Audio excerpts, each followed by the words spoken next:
oolchaa lubbuu koo sitti gammaddii garaan koo oofudhu aasaa koo Yesuus koo michuu koo oolchaa lubbuu koo sitti gammaddii garaan koo oofudhu aasaa koo sitti gammaddii garaan koo oofudhu aasaa koo sitti gammaddii garaan koo oofudhu aasaa koo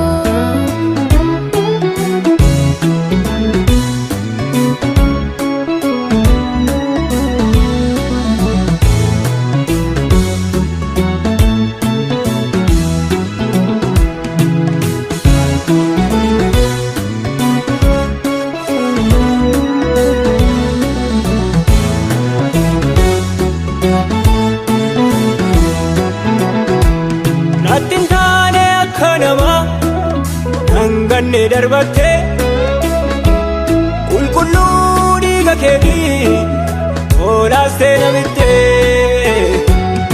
ofii keetii madoofte aadaa'u qombiste keessa kootii kan hin banne seenaa galmeessite ofii keetii madoofte aadaa'u qombiste keessa kootii kan hin banne seenaa galmeessite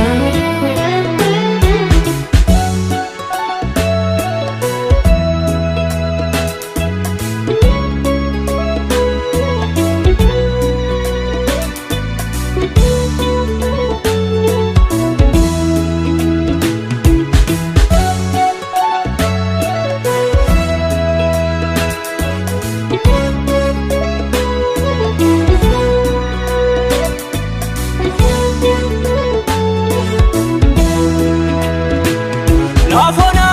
keessa taa'ee gaafan abdii dhabee bitaadhaaf mirga koo laalee furmaata wallaalee siitu dhaga'e iyya koo waamti maqaa koo laafa duwwaa humtuu hin jirreerra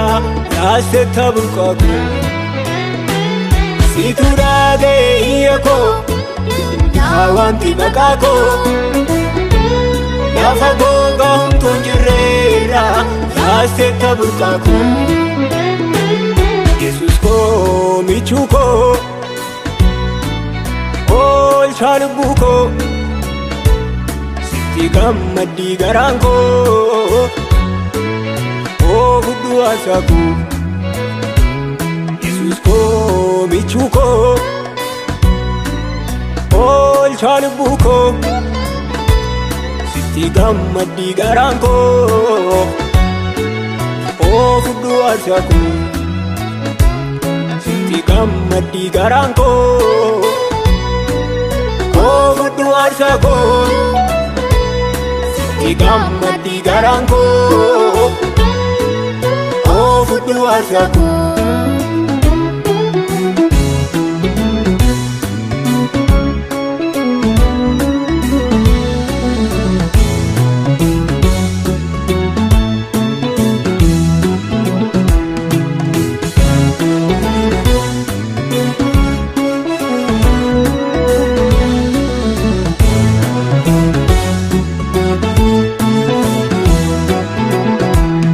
Aarsaan koo si haa ga'u gooftaa koo baay'ate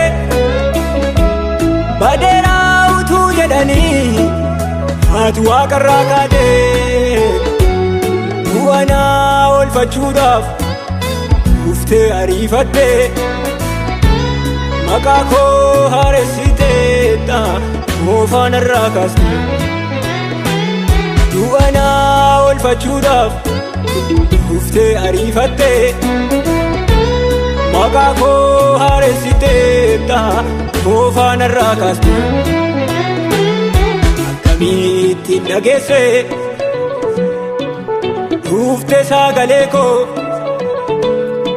sasichi raawwateera jennaani haa waamtee maqaa koo si dhageesse dhuftee sagalee koo saasichi raawwateera jennaani naa waamtee maqaa koo.